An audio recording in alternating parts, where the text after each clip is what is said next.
what food am I supposed to eat to nourish myself, to lose the weight, to keep it off? Our food choices, it dictates how much oxidative stress we have in our body. It dictates the mitochondrial dysfunction in our body and the chronic inflammation. And then this all dictates that metabolic dysfunction. Whole foods are going to nourish us. And unfortunately, Oreo cookies don't come from that place. Hey everyone, I'm so excited to welcome you to the Core Connections podcast, your health, fitness, and wellness podcast designed so you can take control of your health to live the active life you love pain-free.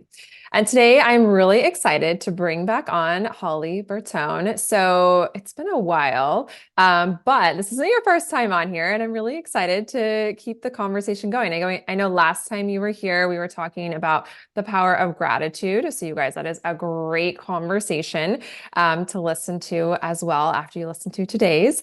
And today I know Holly has shifted a little bit in what she's doing, and is doing holistic health coaching, which I love. Some of you may know that I've done some health coaching over the years. I'm not doing too much right now because I'm really focused on my Pilates studio and video creation and doing the podcast and all those good things here. So Holly, I'm really excited to welcome you back to the podcast. So will you just share with us a little bit of, just again, because I know a lot of people listening probably have not listened to that episode, but they're going to after hearing us talk on this one, how you started out in the FBI and now you're here doing your holistic health coaching. And we're going to talk all about helping to combat emotional eating and so much more. So welcome, Holly.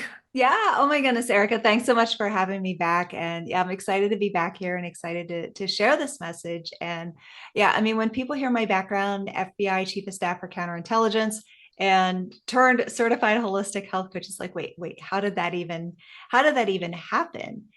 And the connection piece is, and I like to take it back to when I was about 10 years old. I would take 3 different 1,000-piece puzzles, dump them on the table, mix them up, and put them back together. Like total nerd alert as a kid. That's exactly what I did at the FBI. I was in project management, and I did a lot of data analytics. I wasn't an agent. And so I really looked at these pieces of the organization, all of these disparate pieces. I was there post 9/11 when, if you remember back then, like none of the agents were talking to each other. Internally, they weren't talking. They didn't really have good communications, good systems. So I took all of those disparate pieces, put them back together. And especially in counterintelligence, we looked at past trends to predict future threats and actually developed a capability in that office that the FBI adopted as a whole. So, and that's literally exactly what I do as a certified holistic health coach is I help women, and especially in midlife, we get to this place where we have given so much of ourselves to our career, to our spouse, our kids, our aging parents, the community stuff, volunteer stuff. We have given so much of ourselves away that we just forget who we are. We've put our health on the back burner.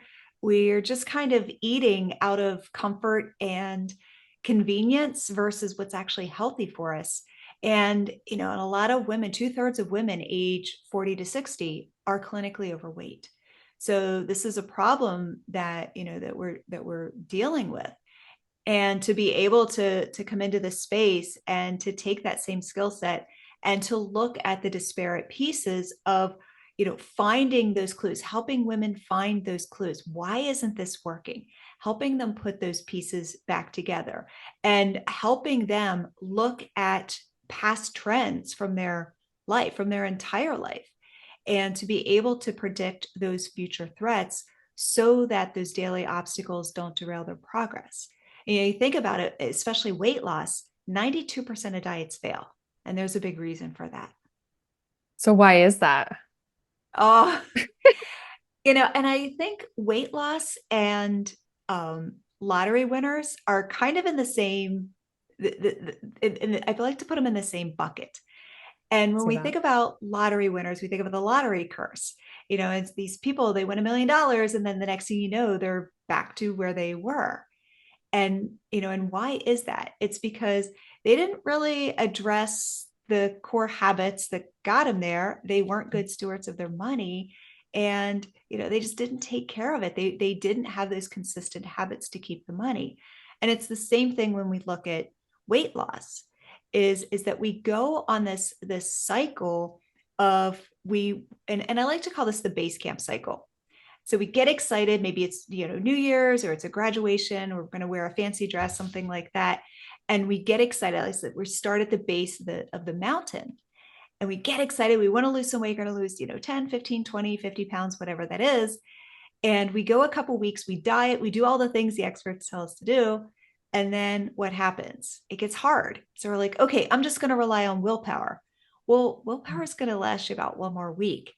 And then the next thing you know, something happens to just throw you off track, whether it's, a rainy day or, running late or something like that. And the next, you're like, it's just easier to start on Monday. So instead of climbing that mountain, you're right back to base camp. And it's the exact same thing. Like if you were to say, just poof, wave a magic wand, 20 pounds gone, 50 pounds gone, are you addressing those habits and those behaviors and that emotional eating that got you there in the first place? Number one. Number two, are you actually eating to optimize your metabolic health? And then number three, do you have those habits to keep the weight off? And that's what I think the entire diet industry is missing. We're missing the big picture of this conversation. Yeah, there's so many pieces. I'm like, oh my gosh, so many things we need to talk about here. But as you're talking, it makes me think about what I'm doing every day, teaching people how to move better. Two, it's whenever we want to change the outcome of something and we're like, we've done all the things. I hear this all the time. Whether we're talking movement, whether you're talking weight loss, right? It's like, oh, I've done all the things, checked all the box, I've tried all this, whatever, and it didn't work. So it's the same concept, kind of whatever we're talking about. We have to look at, are we actually changing our habits, right? So a lot of ladies listening have done my core rehab program. They've done the movement. They're like, they'll kind of correlate that. Like they're parallels in the sense of like, I actually get people to move differently. We have to think about how we're moving differently. So you guys listening to this, we have to do the same approach with our nutrition. And a lot of times you'll hear me now talk about movement as like, I teach a nourishing movement. That's what we're doing. It's the same thing with food. So just like kind of putting that there, I like good analogies and visuals and things like that. So in talking about that, from like a nourishing perspective, how, Holly, do you help people shift from looking at food? Because I feel like a lot of women no matter what their ages, don't have a great relationship with food for whatever reason it might be. How can we start to shift and look at food from a nourishing perspective? Because that's really what it's there for, is to nourish our body. But that has got lost along the way and all the conversation out there in mainstream media about dieting and losing weight and all that. Not hear anyone in that segment talking about nourishing food for nourishment. And I think when we can think of it that way. So can you talk about that?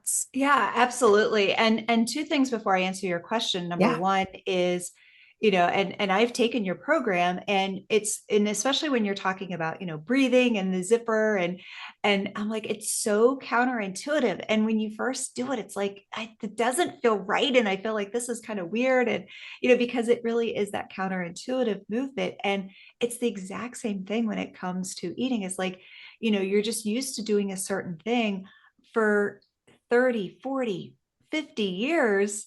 And then all of a sudden you're like, wait, I'm doing it a little differently. It feels kind of, I'm a little off my game here. So there is going to be that place of just learning the new way. And then number two, everything that I teach, that I share is not just from my place as a certified holistic health coach, not just from incorporating all the crazy tactics that I learned at the FBI, but because I was that girl. I mean, I would take on a stressful day and at the FBI, and I remember I would take a family-sized bag of M&Ms and peanut, of course, because we got to get our protein in. And I'd dump them out on the desk. I'd rearrange them by color. And I would literally just eat the M&Ms nonstop. And I'd go through more than one family size bag. So I'm working, I'm typing with one hand and I'm eating with the other, just speed loading, Mm. right? Just trying to calm my nervous system, trying to regulate my nervous system. I would come home and I would reward myself with a pint of ice cream for dinner. And so I ate the pint of ice cream for dinner. And then I rewarded myself with another pint for dessert. So Mm. when I share this, it's not just from, kind of a scientific perspective or just the methodology that I share. I share it because I was that girl whose spoon was constantly scraping the bottom of the ice cream container and who can't just have one cookie, has to eat the entire sleeve. So I just wanted to share that this is not Mm. just coming from education, it's also coming from my heart and being able to get on the other side of this and helping my clients get on the other side of it. Yeah. So Thank you for sharing that, Holly. yeah. That real raw and like, yeah, food stuff, because I think so many times and as we come into like these expert roles, right, people might think, oh, well, but you're perfect. I hear this a lot with food, from people. They're like, well, Eric, I could never eat the way that you do. And for me, I eat the way that I do because of the way I feel. And, never want to put pressure on someone like you have to eat gluten-free and all the ways that I do. I've come into this in some aspects from a nutrition perspective, but also because of how I feel. And so I think like these two avenues of tracks of when we start talking about nutrition, everyone has had their own experience. And not putting pressure on anyone to feel like you need to live up to someone else's Yeah. standards. But so yeah, Holly, thank you for sharing that. Yeah. And I want to share I call it Rocky, the Rocky inspired framework. And I named it after the best comeback movie of all time, my absolute favorite. And R stands for rear view mirror. And this is really coming to a place where you can make peace and forgiveness with your past. And I think so often when we come into this place of looking at our bodies or saying, hey, I need to lose weight or I need to go on this diet, there's a lot of shame and there's a lot of guilt. And I know I carried that shame and guilt for years. And there was a point in time where I was a competitive athlete. I was 110 pounds and I still ate like that. I still ate the exact same way that I was sharing with you. There was a time where I was 40 pounds overweight eating like that, right? So the weight didn't matter. It was what was going on in my head and eating like that and then having that, kind of that shame and that guilt. So the very first place that I really like to start is let's release this. And so many people think, oh, it's all about childhood trauma. And it may or may not be. I really feel like it's just a lifetime of accumulated events. And it brings us to this place. And this is just one factor, but I think this is going to resonate with a lot of women. And I call this the good girl spiral. And there's 7 stages. I'm going to run through them really quick. The first one is willpower. This is like you're going to go out with your friends, or you're going to this dinner, you're, holidays or whatever, and you're like, I'm going to be good. And you rely on willpower. Stage 2 is you apologize. You're like, oh, I'm sorry. I can't have fill in the blank seconds, that piece of dessert, that second glass of wine, whatever that is. And you apologize. You say, I'm on a diet and I'm trying to be good. Stage 3 is peer pressure. This is when they're like, oh, just treat yourself. It's a special occasion, which leads to stage 4.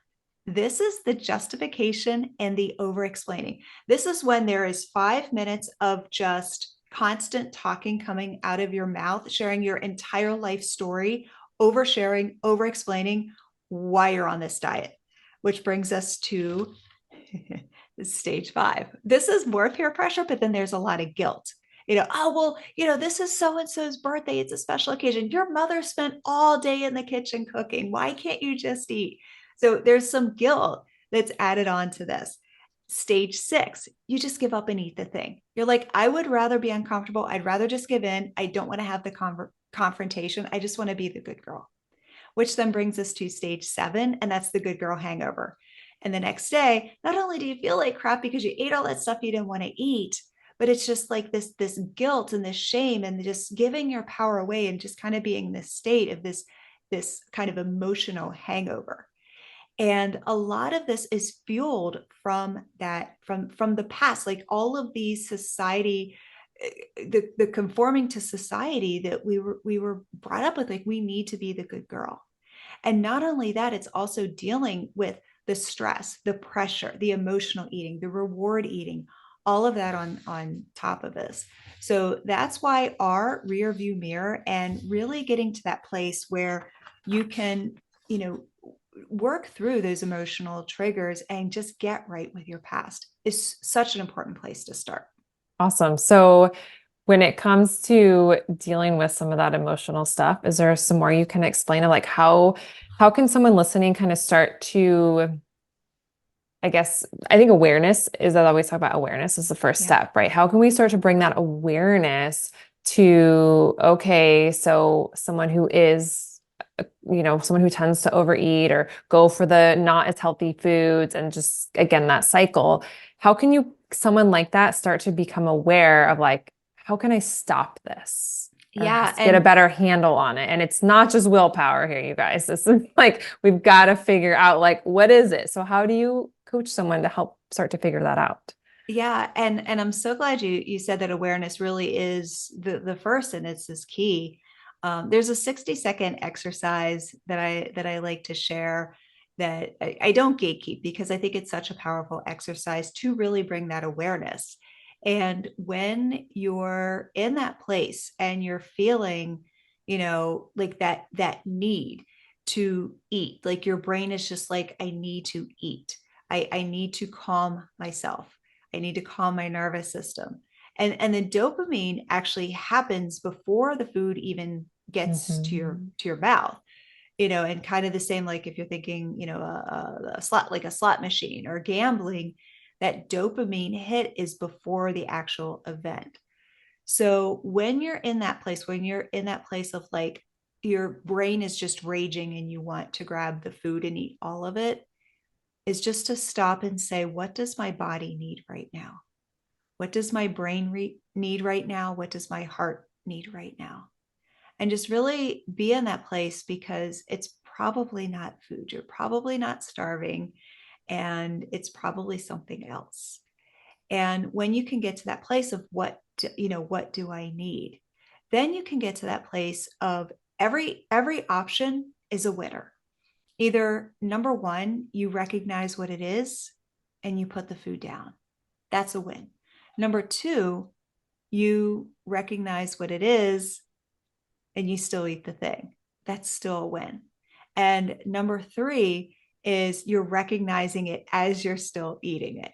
So all three is a win because the win is the awareness. The win is just recognizing it. And so that's one thing one exercise I do like to share is just so easy to do. It takes 30, 60 seconds. That sounds amazing. So question I have with all of this is, do you find helping clients, because I know emotional eating, right, tends to be overeating, but across the board, and even clients I've worked with that have, some weight to lose to be healthier, I actually find a lot of them are not eating enough food in particular. This is why I think this would be really good to talk about. So there's that piece of like, okay, we tend to emotionally overeat the not so healthy foods, right? They don't have a lot of nourishment in them. They're high in sugar, bad fats, things like that.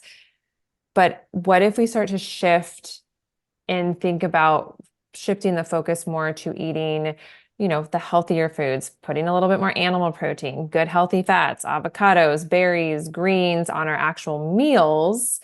How do you see that translates? And if you have more to speak on that, because I just think that that's so important because I think it's one thing to definitely be aware of. We have to Mhm. start to bring that awareness, but then we actually have to start nourishing and fueling our body so that we hopefully also start to have less of that emotional eating happening. So it's both. So it's not necessarily possibly actually hunger Right.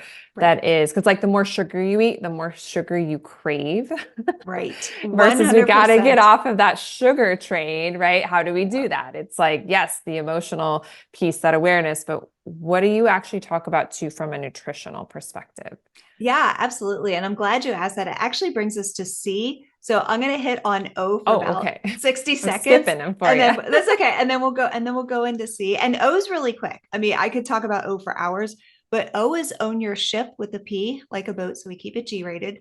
And this is personal responsibility. This is one of the hardest things to do. Like this brings us all, me as well, to tears in front of the mirror. And it's getting to that place where you can look at yourself and say, there's no blame, there's no shame. But from this point forward, I'm ready to do this. And when you take that step, that is one of the most powerful steps in the world. And again, I talk about this for hours, but I think everyone grasps the concept of personal responsibility.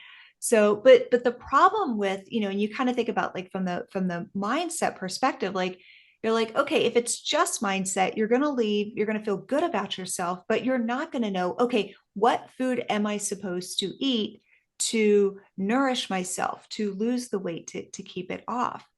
And that's where C comes in. And C is create your future self. And I like to think of this from the perspective of we're not getting any younger. And we can fuel ourselves for today, but how we fuel ourselves for today is going to impact how we live tomorrow. And by tomorrow, I mean, when in our 50s and 60s and 70s and 80s and 90s, and not just food, but strength training, movement, being outside, breathing exercises, all of these things are so important. And when we can look at it from the perspective of how can I optimize my metabolic health? How can I, and like you said, the big word is nourish. How can I nourish my body? And, shifting it from the perspective of that awareness. Okay, I'm aware of the food. So can I, in all honesty, look at a bag of Oreo cookies or, a pint of ice cream or a bag of Doritos and say, these ingredients are really good for me. These ingredients are really good for my metabolic health. These ingredients are going to nourish me. And the answer is no. Mhm. So to be able to have that reframe and looking at it from the long-term perspective, when we're looking at body fat, blood sugar, blood pressure, bone health, muscle mass, and resting metabolic rate, because our food choices, it dictates how much oxidative stress we have in our body. It dictates the mitochondrial dysfunction in our body and the chronic inflammation. So, and then this all dictates that metabolic dysfunction. So even if we don't understand any of that, I know that we all get the basics. Whole foods are going to nourish us. If it comes from the ground or the earth or, comes from God or whatever, like that's, that those are the foods to reach for. And unfortunately, Oreo cookies don't come from that place. They do not. Do you talk about recommendations for like how often women should eat? Are you a fan of women like fasting, not fasting? Do you see certain habits that you help your clients create that help them to be more successful? Yeah. So, and one, I don't know if it would be a complaint or a question that I get all the time is macros are really confusing. And by macros, protein, fat, and carbs. And it can be because everyone tells you a different ratio. And then everyone tells you a different order. So you're like, okay, I've got this plate of food. How much should it be? And what order should I eat? And everyone's telling you something different. And that's why I really believe in individualized wellness, which is part art, part science. Meaning, let's start with order. So I like to put and top experts in the field are okay with both. Some say vegetables first, some say protein and fat first. I'm okay with either. Honestly, carbs last, right? Yeah. Fill yourself with something that's going to give you full first and carbs last. So if the only thing you remember, carbs last, we're good to go. And that eliminates a lot of the confusion. And, and you asked about intermittent fasting. Intermittent fasting is a hermetic stress. So if someone is under a lot of chronic inflammation, under a lot of stress, it may or may not be good. Same with exercise, right? Exercise is great for you, but it's also a hermetic stress. So too much of it may not be good for you if you're in that inflamed state. How do you know? Ask yourself a question. After I fast, do I feel good, energized, like I'm ready to take on the world? After I exercise, do I feel good, energized, like I'm ready to take on the world? Or do I need to go take a nap? And that happened to me. I've got the exercise down and pretty good. And I know how much my body can take. But that actually happened to me, not realizing how much stress my body was actually under. And it was just a 24-hour fast. It wasn't like it was a lot. And I have done them often enough. And I come out on the other side feeling like, I was like, I feel like I have the flu, or I feel like I just could sleep for about 4 days. I'm like, yeah, probably not a good idea. So these are just the simple questions that you can ask yourself, even with food. When I eat this food, is it nourishing me, or is my body reacting in some way? Am I tired? Is my nose running? Do I get a headache? Do I get a migraine? Do I get like a little rashy feeling? Is my stomach upset? Do I get diarrhea? All of these things is how our food impacts us. Our body speaks to us. We just haven't figured out how to learn the language. So, like I said, it's part art, part science, because we're all different. And I don't like to teach a certain, it's got to be this way. I really help women look at, okay, how can I listen to my body? How can I figure out, here's the box. How can I figure out how to make it work best for me? Yeah, no, and that's really smart. I mean, at the end of the day, we're all a little different, right? And what our body thrives the best off of. But ultimately, like getting that nourishment up is so important, and it's figuring out. Sometimes it just takes time to build up to that. So I know you have more of your framework to talk Yes. about. Okay. Yeah, let's jump into K. This is one of my favorites, and this is keep the vision, not the view. And here's why, because I think when we're in a place where, okay, let's say we do some of the mindset stuff, and we release those emotional eating triggers, and we learn how to eat best for our health, but there's still a piece that's missing, and that is, okay, I've got all of this, but what happens when something comes along? Like every day there's obstacles. It's a rainy day, or you're running late, or you forgot your phone, or the dog poops on the carpet. I mean, it's always something that happens that puts us in a place where it's so easy to say, you know what? I woke up, it's raining. I'm not going to go to the gym today. I'm just going to, stay home and I'll go tomorrow. And it's always a tomorrow. It's always kicking the bucket to tomorrow, or Monday, or New Year's resolution, or, whatever that is down the road. Oh, when work gets easier. Oh, well, when the, kids have this thing, when kids breaks over this week, and we're always kicking that bucket down the road. But the thing is, those obstacles show up every single day.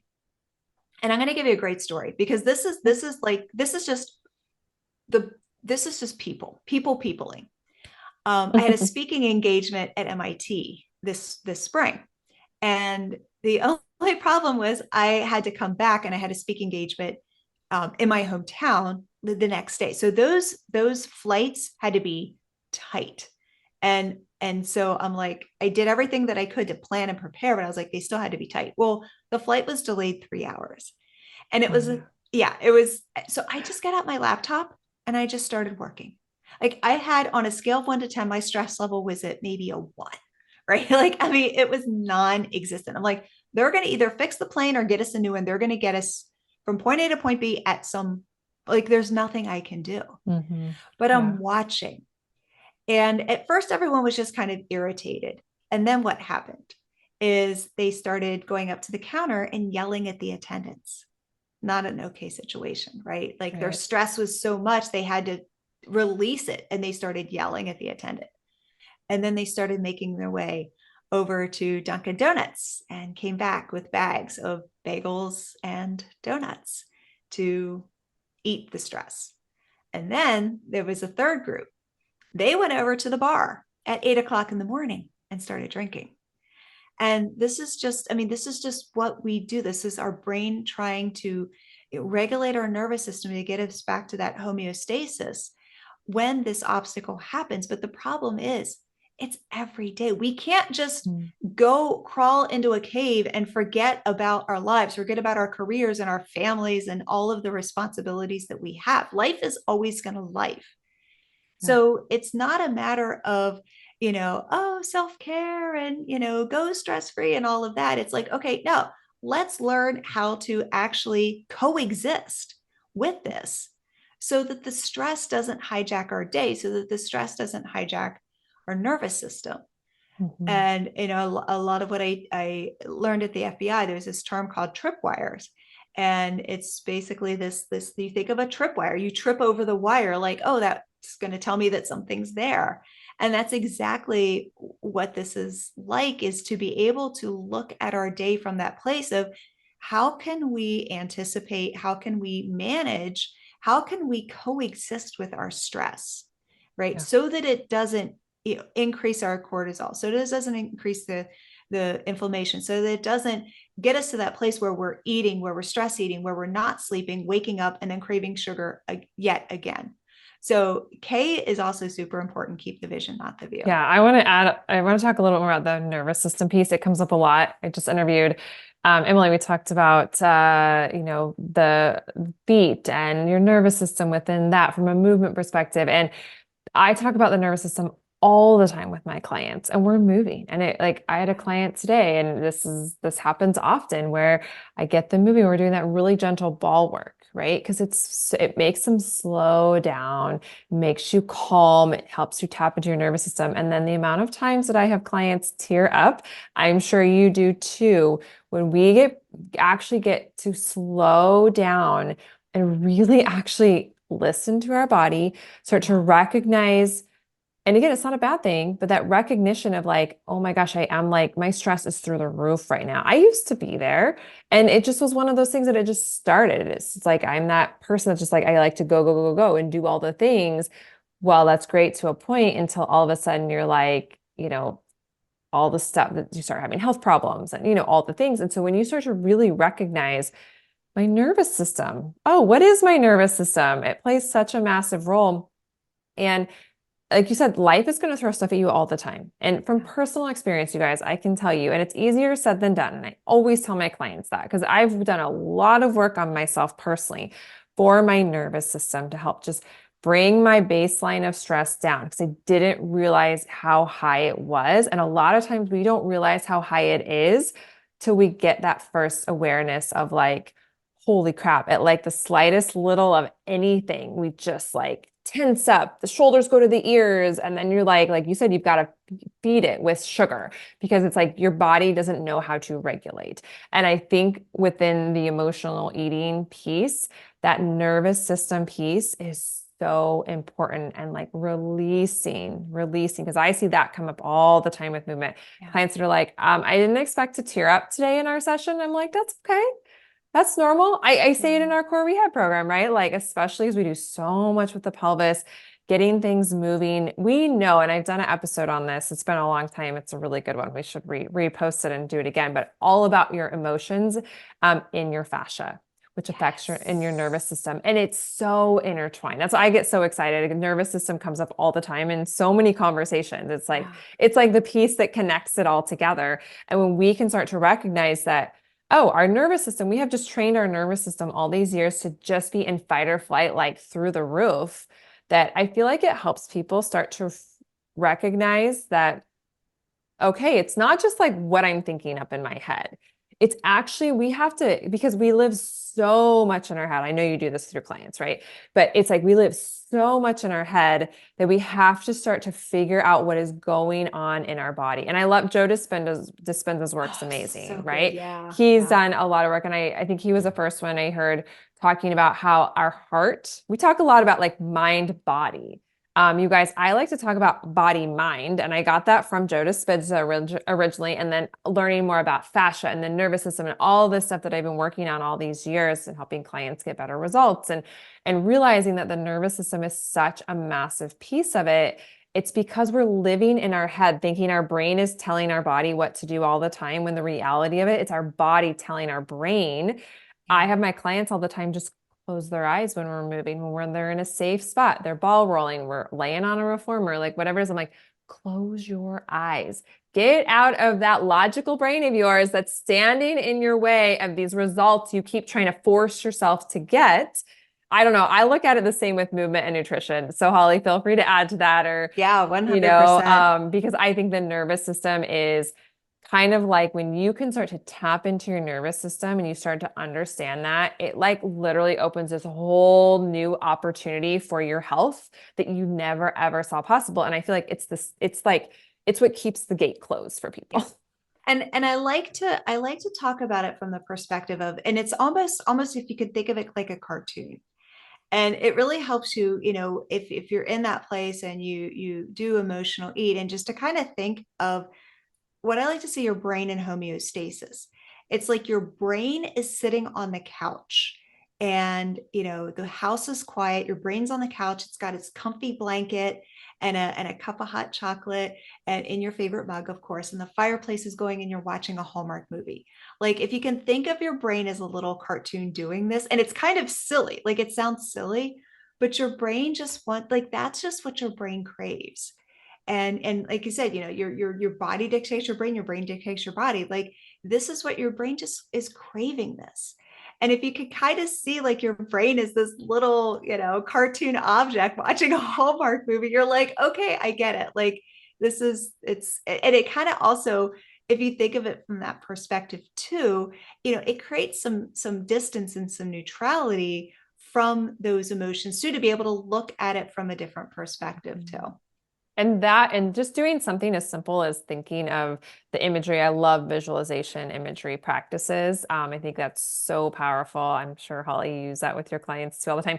Because what it really does, you guys, is it's helping to stop you in your tracks of that really strong wiring of the brain, that where you, without even thinking about it, you go and grab whatever food out of the cabinet that you are like, oh, I shouldn't be eating this, but I'm just doing it. It's like you're on autopilot. So when you can get yourself, and I know it was an exercise you said a little bit ago too, of just that like pause and like awareness, and why are you eating this? What's going on? What are you feeling? Like all those things. When you can just start to do that, that is a big piece of what you're doing. It's like we're just trying to divert and like stop that really strong wiring of your brain from just autopilot doing things. We got to get Yeah. you out of autopilot in a sense. Absolutely. And this actually brings us home to the why is come back home to you. And that's really what it's all about, is coming back home to you. At the end of the day, I mean, yeah, a few pounds, they're going to make you healthy, but it's more about coming into that place where you said the perfect word is nourish, where you're nourishing yourself, where you're eating healthy, where you're doing your movement, you're doing the things. And and here's the thing, like we can look at, if you don't master the ability to break free from those emotional eating triggers and to optimize your metabolic health, and to really not let those obstacles derail your progress, you're going to be chasing that diet forever. And it's not about the diet, it's not about the number on the scale. It's getting to that place where you can come back home to you, and go back to the Wizard of Oz, minus the scary monkeys. We've had it inside of us all along. Like, it's always there, it's inside of us. Like you just talked about the body, like it's there. We need to figure out how to listen to our body, we need to figure out how to nourish our body, we need to figure out, like, to really get into that heart space and be centered. And it's interesting too, when that kind of that blame and that shame and that guilt and a lot of those big emotions that we carry around, and I'm talking weight, I'm talking the weight of those emotions, when we can release that weight is when we're really going to see the weight around our midsection just start to melt away without even trying, because we're going to be naturally doing those things that we need to do for our bodies. Yeah, I love that. It makes me think of what I talk about all the time, is working with your body Yeah. instead of forcing. And all these years of like trying to force your body to do something, the more that we're in a forceful state, you guys, the more we're in that fight or flight. It's just stacking on stress on stress on stress. The more we can like work with our body, the easier things happen. Now, it doesn't mean they happen faster. And I think this is the thing that everybody wants, whether it's, but it's losing weight or looking better or whatever it is. It's right. Everyone wants results yesterday. And I think this is the piece that gets people stuck because you're like, oh, well, it's too hard. It's taking too long. So I want to give up. You guys, you have to think of the long game here, your health and, living that active, healthy life. And sometimes to get there, it's a lot slower than what you want it to. I would say it's always slower than what you want it. We all want it. Results yesterday, tomorrow, like we want them ASAP. And that's not the reality of it because to make these changes takes time. We have to start with where we're at and we can learn to like be with where we're at and then work forward from that. Sometimes that might mean working with someone, like Holly, from a health coach, because you get someone that can do more of that personalized piece for you, but really just being with you and who you are and where you're at right now. And then one foot in front of the other, you guys. It's the way we have to go about our health because we can't do and make all these changes because that's what, if we try to do too much at once, it sets us up for failure. So it's like picking and choosing where, like, of everything we talked about today, everything that Holly talked about, it's like pick one thing that you're like, I could do that. I could focus on that. That's what I would recommend doing. Come back and listen later. What's the next thing that you feel like I can tackle on, things like that. I just think that that's so important to remind and talk about because it can be overwhelming. It can be like, oh, all these things, that sounds great. But the reality is you start to try to do all the things and then you're like, then you do none of the things. So pick one thing. Absolutely. And the beauty is when you get to this space is that people start to entrain on your energy.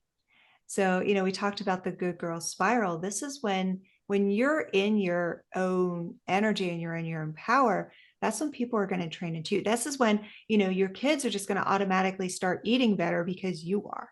Or, they're going to start exercising. Like I had a client, she's like trying to get her 16-year-old daughter to exercise with her. She just flat out refused. And then one day she just started, she's like, I want to join you.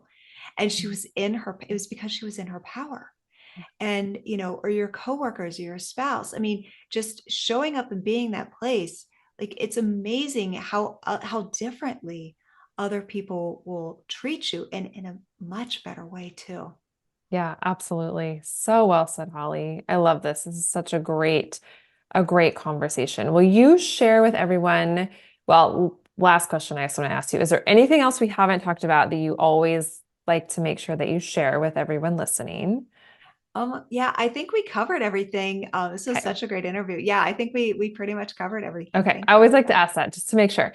And then will you just share with everyone where they can learn more about you, reach out to you? And of course, as always, I will put, you don't have to send like all the links, but I will put the links in the show notes, of course. Yeah. So, two places, since you're already listening to this podcast on your favorite podcast platform, go head over to your Midlife Comeback Story podcast. And if you have a chance to either remember this number or write it down, episode 136, because I talk about using FBI tactics to uncover your covert weight loss blocks. It's a really cool episode. It's one of the biggest, the most downloaded. And inside, you're also going to learn how to take a quiz. And on the other side of that quiz, you get a 15-minute free mini training. So it's just, there's a lot of great information packed into that episode. And then come say hello on Instagram at holly.bertone, and it's Bertone. And yeah, let me know, like Erica just talked about taking one big takeaway away or one small step. Let me know, send me a DM and let me know what that one step was. Well, awesome. Thank you, Holly, so much. As always, you guys, thanks for tuning in. And be sure to share today's episode with some friends, family that you know would find this conversation beneficial.